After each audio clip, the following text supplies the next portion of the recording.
اعوذ باللہ من الشیطان اللعین الرجیم بسم اللہ الرحمن الرحیم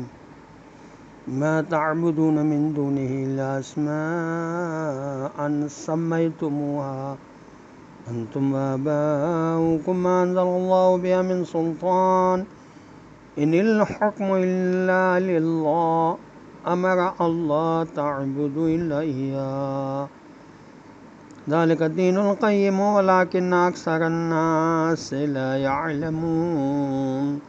اللهم صل على محمد وآل محمد وعجل فرجهم سلام علیکم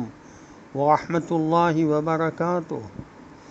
اللہ تبارک و تعالیٰ کا شکر ہے کہ سورہ مبارکہ یوسف علیہ السلام کی آیت نمبر 40 کی تلاوت کا شرف میں نے حاصل کیا،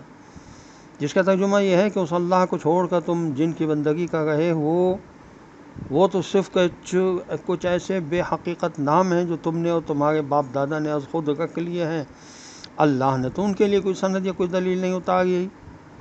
نہیں ہے کوئی حکومت کا مالک مگر اللہ، اسی کا یہ حکم ہے کہ اس کے سوا کسی کی عبادت نہ کرو، یہی بالکل سیدھا طریقہ زندگی ہے، مگر اکثر لوگ علم نہیں رکھتے۔ یہ پہلا موقع ہے کہ حضرت یوسف علیہ السلام دین کی تبلیغ کرتے نظر آتے ہیں۔ اس سے معلوم ہوا کہ ہر نبی علیہ السلام پہلے اپنے کردار کو منواتا ہے، پھر دین کی تبلیغ فرماتا ہے، یعنی پہلے اپنے کردار کا کلمہ پڑھواتا ہے، پھر اپنی نبوت کا کلمہ پڑھواتا ہے۔ حضرت یوسف علیہ السلام کی عظمت ملاحظہ فرمائیں کہ انہوں نے کسی موقع پر اپنے باپ دادا کا نام لے کر اپنے کو برے حالات سے نکالنے کی کوشش نہیں کی۔ شاید وہ خود بھی سمجھ رہے تھے کہ اللہ تعالیٰ جو کام ان سے لینا چاہتا ہے اس کے لیے ضروری ہے کہ وہ ان حالات سے گزریں۔ اب موقع پاتے ہی حضرت یوسف علیہ السلام نے سب سے پہلی بات تو یہ بتائی کہ میں کوئی نرالا نیا دین نہیں پیش کر رہا ہوں،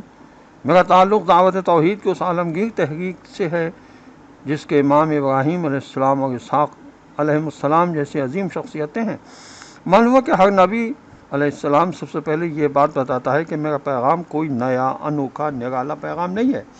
میں اسی حقیقت کی طرف بلا رہا ہوں جس کی طرف تمام ادیان حق بلاتے آئے ہیں۔ جیسا کہ علامہ اقبال نے کہا تھا کہ حقیقت ابدی ہے مقام شبیری، بدلتے رہتے ہیں انداز کوفی و شامی۔ دوسری بات یہ معلوم ہوئی کہ دین کے پیغام پہنچانے کا صحیح طریقہ کیا ہے۔ حضرت یوسف علیہ السلام چھوٹتے ہی دین کا فلسفہ پیش کرنا شروع نہیں کر دیتے، بلکہ پہلے دین کے اس نقطۂ آغاز کو پیش کرتے ہیں جہاں سے اہل حق کا راستہ اہل باطل سے الگ ہوتا ہے، یعنی توحید اور شرک کا فرق۔ پھر اس فرق کو اتنے واضح الفاظ اور انداز میں پیش کرتے ہیں کہ نوکر پیشہ غلام تک کے دل و دماغ میں وہ بات اتر جاتی ہے، وہ غلام بھی سمجھ جاتے ہیں کہ ایک آقا کا غلام ہونا بہت سے آقاؤں کے غلام ہونے سے کہیں بہتر ہے۔ اس کو کلام کی فصاحت و بلاغت کہتے ہیں۔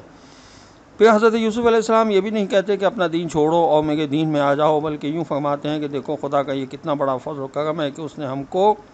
اپنے سوا کسی کا غلام نہیں بنایا، مگر لوگ اس بات کا شکریہ ادا نہیں کرتے۔ لوگ خود اپنے ہاتھوں سے اپنے رب بناتے ہیں، پھر انہی کی بندگی کرتے ہیں۔ تم جن کو داتا اور ان داتا کہہ رہے ہو وہ صرف خالی خولی کے نام ہیں، ان کے پیچھے کوئی حقیقی ذات یا خدا موجود نہیں ہے۔ اصل مالک صرف اللہ ہی ہے جس تم کائنات کا خالق سمجھتے ہو، ساری فرما روائی صرف اسی خدا کے لیے ہے۔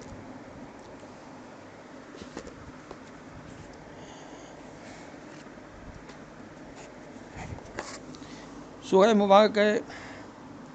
عنکبوت کی آیت نمبر 48 اور 49 میں ارشاد الہی ہو رہا ہے وَمَا كُنْتَ تَتْلُو من قبلہ من کتاب ولا تخطہ بیمینک اذا لارتاب المبطلون بل هو آیات بینات فی صدور الذین اوتوا العلم وما یجحد بآیاتنا الا الظالمون۔ اور اے نبی آپ صلی اللہ علیہ وسلم اس قرآن سے پہلے کوئی کتاب نہیں پڑھتے تھے اور نہ ہی اسے اپنے ہاتھ سے لکھتے تھے، اگر ایسا ہوتا تو اہل باطل شبہ کر سکتے تھے، بلکہ یہ روشن نشانیاں ان کے سینوں میں ہیں جنہیں علم دیا گیا ہے، اور ہماری آیات کا انکار وہی کرتے ہیں جو ظالم ہیں۔ قرآن کریم کے مجزا ہونے کی دلیلوں میں سے ایک یہ ہے کہ اس کے لانے والا یعنی پیغمبر اسلام صلی اللہ علیہ وسلم کبھی بھی کسی مدرسے میں نہیں پڑھے اور نہ ہی کسی استاد کے سامنے شاگردی اختیار کی، لہٰذا ایسی کتاب کا لانا جس میں بہت سے علمی نکات ہوں اور دنیا کے دانشوروں اور علماء کی توجہ حاصل کرے، وہی کے بغیر ناممکن ہے۔ پیغمبر اکرم صلی اللہ علیہ وسلم کے امی ہونے کی تفسیر اور اس کے معنی ان پڑھ کرنا نادرست ہے، چونکہ آپ علم لدنی اور نہ ختم ہونے والے علم الہی سے بہرامند تھے، حتیٰ کہ آپ صلی اللہ علیہ وسلم وحی کے ذریعے پڑھنا لکھنا جانتے تھے۔ بلکہ امی کا مطلب یہ ہے کہ آپ صلی اللہ علیہ وسلم نے کسی مکتب، اسکول، کالج، یونیورسٹی میں رائج تعلیم حاصل نہیں کی۔ پس اس معنی میں امی ہونا پیغمبر صلی اللہ علیہ وسلم کے لیے کوئی عیب نہیں، بلکہ اس میں ایک حکمت پوشیدہ ہے جس کی طرف مندرجہ بالا آیت اشارہ کر رہی ہے۔ امام رضا علیہ السلام کی حدیث ہے عیون اخبار و غذا میں جلد 1 صفحہ 167 پر کہ پیغمبر اکرم صلی اللہ علیہ وسلم کے اوصاف بیان کرتے ہوئے امام فرماتے ہیں کہ آپ صلی اللہ علیہ وسلم نے کسی کتاب کو پڑھا نہیں سیکھا، آپ نے کسی کتاب کو پڑھنا نہیں سیکھا اور نہ ہی کسی معلم کے پاس گئے، لیکن ایک ایسی کتاب لائے کہ جس میں تمام انبیاء علیہ السلام کے قصے اور قیامت تک کے لوگوں، چاہے وہ گزر چکے ہوں یا آنے والے ہوں، کے حالات موجود ہیں۔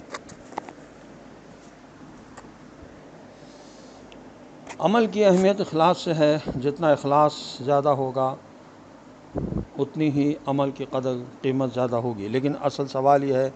کہ عمل میں اخلاص کیسا پیدا کیا جائے؟ عمل میں اخلاص اس وقت پیدا ہوتا ہے جب انسان شک و تردد سے نکل کر صحیح معرفت حاصل کر لے، اللہ تعالیٰ کی الوہیت، خالقیت اور ربوبیت پر یقین حاصل کرے اور اس کے بعد صحیح نیت کے ساتھ عمل انجام دے۔ امام علیہ السلام فرماتے ہیں کہ عمل میں اخلاص یقین کی قوت اور نیت کی درستگی سے پیدا ہوتا ہے۔ والسلام علیکم ورحمۃ اللہ وبرکاتہ۔